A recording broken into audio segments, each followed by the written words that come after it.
Let's talk about the 22 Magnum, or 22 WMR if you want to get technical. For the longest time, this little guy got zero respect in the gun community. People wrote it off as just a squirrel cartridge, something only good for plinking around in the backyard. They seriously thought a rimfire round couldn't hang with the big boys like 9mm or .45 auto. Well, guess what? They were dead wrong, and a lot of those folks are scrambling to reread their ballistics charts and hitting gun stores only to find the 22 WMR shelves looking pretty bare. Stick with me here, because we're going to dive into how a cartridge that's been around since 1959 suddenly grew some serious teeth for modern urban survival. You might just find yourself thinking it deserves a spot not just in your varmint gun, but also in your carry rotation and even your bug-out bag. See, back when Winchester first brought out the Magnum rimfire, the idea was simple. Give small game hunters a round that could reach out further than .22 long rifle without all the noise and weight of a centerfire cartridge. And for decades, it did that job quietly. Most shooters never bothered to ask if it could do more. The game changed when ammo engineers finally started getting serious about designing purpose-built loads for the 22 WMR, instead of just repackaging the same old stuff your grandpa might have had in his tackle box. Companies like Hornady, Speer, Federal, Norma, and CCI took the same lessons learned from high-pressure service calibers. Things like controlled expansion, bonded jackets, barrier testing, and shrunk them down to rimfire size. Once these new era loads hit the market, gun manufacturers started building firearms that could actually run them reliably. Federal's 45-grain punch load is a prime example of this new thinking. The nickel-plated cases feed smooth as butter, even after a long day at the range. And that deep hollow point? It actually hits those FBI spec gel depths, even from a little 2-inch barrel, while still grouping tight, like 1-inch groups, out of a 16-inch carbine.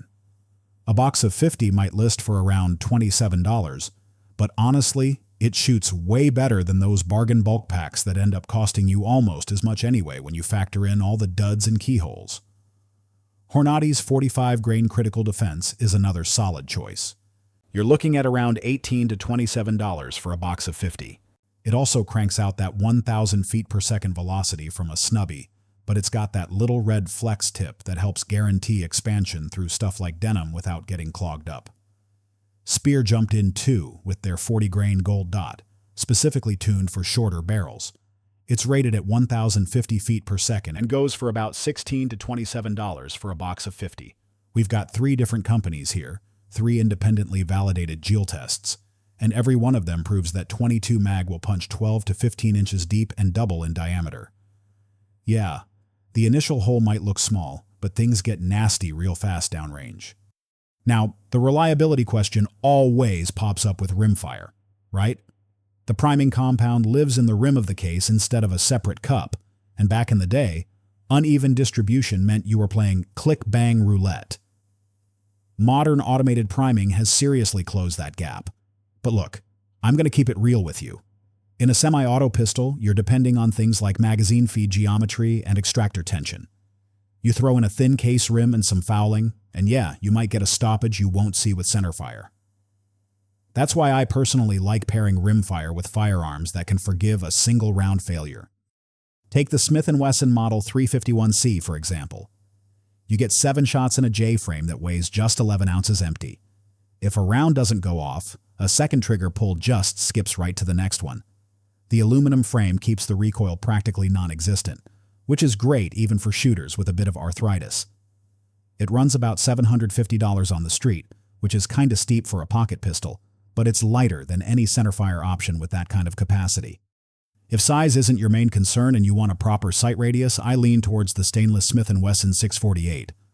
MSRP is $829 and you get an 8-round K-frame with a 6-inch barrel, adjustable sights, and pretty much zero muzzle flip. Load it up with Federal Punch or Hornady VMAX and you'll be printing sub-2-inch groups at 25 yards offhand. It'll also keep coyotes honest past 50. Ruger's single-action single 9 is another sweet option with 9 chambers, beautiful walnut grips, and a 6.5-inch barrel. It retails for $870 and soaks recoil until follow-up shots feel like double-clicking a mouse. For the semi-auto crowd, there are some cool new toys out there too. Walther finally jumped into the ring with the Walther WMP. It lists around $540, but can be found closer to $470 in stores. It takes 15-round magazines, comes ready for an optic, and has Walther's clever quad-release system, paddles and buttons on both sides. Lefties, rejoice. No aftermarket parts needed here. On my bench, this thing 8 Hornady critical defense and CCI TNT green without a single hiccup over 300 rounds. The recoil impulse feels more like a gas-operated 22 LR rifle than a pistol. That means even new shooters can land rapid pairs inside 3 inches at 10 yards. Kel-Tec's PMR-30 pushes capacity further. 31 rounds of 22 Magnum in a gun that weighs under a pound empty. Almost sounds like science fiction, but real owners have been carrying them since 2010. The current optic cut model sells around $370 and includes high-vis fiber sights right out of the box. Critics call it toy-like, and the polymer flex dews feel odd after a steel 1911, but the gun flat works if you respect its ammo preferences. Load it with lightweight 40 grain or less, tap the mags to seat rounds fully, and you'll enjoy 30-round strings ringing 10-inch steel faster than you ever managed with a 9mm. All that firepower is wasted if shots don't connect under stress. Here's where physics quietly crowns 22 Mag the king of controllability. A typical 9mm micro has 4 to 6 foot-pounds of recoil energy. A 2-inch 22 WMR snubby sits near 1 foot-pound. That difference may not matter from a bench, but dump adrenaline into the bloodstream, and every little twitch becomes a flyer. Lower recoil lets ordinary shooters land faster follow-ups and place rounds. Precisely where they matter: heart, spine, central nervous system. The cartridge may start with less energy, yet 2 hits in the same cardiac triangle beat 1 miss with a so-called man-stopper every day. Energy isn't everything anyway. A study of more than 1,800 documented shootings by Greg Elefitz showed 22 long rifle produced a higher percentage of one-shot stops to the torso than 40 S&W. The reason? Penetration and shot placement. Outshine raw energy.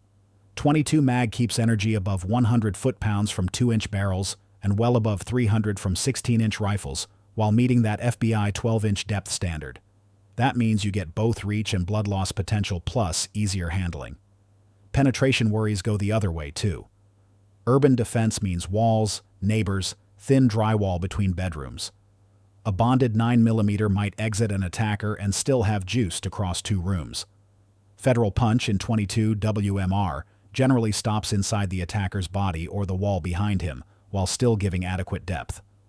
Less risk to your kids sleeping across the hall is worth considering. Ammo cost and availability round out the argument. Even with inflation, 50-round boxes of quality 22 Mag remain below $30, and bulk packs dip closer to $20 when sales hit. That works out to 40 to 60 cents a shot for premium defensive loads, about half the price of similar quality 9mm hollow points these days. Training with the actual load you carry therefore hurts your wallet far less, so you'll practice more and shoot better. The round also rides under the radar of most legislation. Politicians chasing weapons of war rarely notice a rimfire, leaving shelves stocked when panic buying empties every 9mm bin in town. Weight and capacity matter, just as much when you're the one lugging groceries through a dim parking garage. A loaded PMR-30 weighs barely 20 ounces. Compare that to a 17-round Glock 19 tipped at 30 ounces. You gain 13 extra shots, yet shed 10 ounces. Less weight on the belt means more comfort and higher likelihood you'll actually carry instead of stashing the gun at home. Noise and flash influence survivability too. Firing a 9mm inside a car or hallway turns ears into instant fuzz. Follow-up communication suffers, and so does situational awareness. 22 Mag from a 4-inch barrel still rings, yet the concussive blast drops dramatically. Add a suppressor to a threaded Henry Frontier lever gun or Ruger American rimfire target, and you can defend livestock or pick off rooftop pests without waking the block. Subsonic loads like Federal Punch from a suppressor keep muzzle noise below 140 decibels into the hearing-safe range. Now consider logistics during extended emergencies. Each loaded 25-round PMR-30 magazine weighs under 7 ounces. 5 mags give you 125 rounds ready to roll for just over 2 pounds. To carry the same total energy in 9mm, you'd pack 8 Glock mags at almost 4.5 pounds. The extra weight might feel fine on a flat range, but hike 10 miles with a medkit, water, and food, and you'll wish for lighter cargo. The cartridge also doubles as a survival hunting round. Hornady's 30-grain VMAX leaves a rifle at 2,200 feet per second and vaporizes prairie dogs, raccoons, even coyotes out to 100 yards. Federal's 50-grain small-game hollow point runs 1,530 feet per second and drops tree squirrels without destroying meat. One ammunition type handling both two-legged and four-legged threats streamlines the bug-out kit. Norma's 40-grain JHP selling around $21 per 50 is a true jack-of-all-trades. Reliable expansion, good penetration in gel, and decent accuracy in every barrel length I've tested. Ammunition innovation even reached the eco-compliance crowd. CCI's 30-grain TNT Green provides lead-free legality in states like California, while still launching at 2,050 feet per second. When laced into a Kel-Tec CMR-30 carbine, you can run a quiet, high-capacity, low-recoil package that satisfies restrictive wildlife regulations yet remains entirely lethal on marauding dogs or thieves. Skeptics might ask why law enforcement or the military don't adopt 22 mag if it's so capable. Context answers that. Uniformed officers must defeat autoglass, car doors, thick winter clothing, and sometimes body armor. Infantry demand barrier blindness and maximum range. Civilian defenders face soft targets at conversational distances in cluttered apartments. Over penetration, blast, and recoil matter more than barrier defeat. 22 mag covers that niche perfectly. It's not about replacing 9mm service pistols. It's about giving armed citizens an option that balances power with control, better than any centerfire mouse gun. Real incidents reinforce the point. In 2021, a 70-year-old Ohio homeowner used a North American Arms 22 mag mini revolver to stop a daylight intruder with 2 rounds to the torso. The attacker fled, collapsed blocks away, and later died in surgery. Police recovered both bullets lodged near the spine. The shooter remained uninjured, and no neighbors reported hearing gunfire, even though windows were open. Lower muzzle blast. Likely bought precious seconds to call 911 and give clear information under stress. Experience guides my own preference for rimfire revolvers on the trapline and semi-auto carbines around the homestead. The guns ride light, stay controllable when adrenaline spikes, and let me carry triple the ammo count of a center fire loadout for half the weight. Critical defense rounds stack in the cylinder for town visits, and VMAX fills the rifle mags for pasture patrol. The transition from one roll to another requires no new zero or recoil adjustment. Cost, comfort, capacity, and capability converge on 22 mag like nowhere else in the handgun world right now. Polymer-tipped bullets give controlled expansion. Nickel plating, bonded jackets, and strict QC solve the ignition puzzle. Modern pistols and revolvers offer capacity and convenience once limited to center fire. For citizens who carry more than stand guard and body armor, the OL'd arguments against rimfire have worn thin. The 22 Magnum, once maligned as a rodent round, now gives ordinary shooters the power to put accurate penetrating shots on target faster and with less recoil than any mainstream centerfire.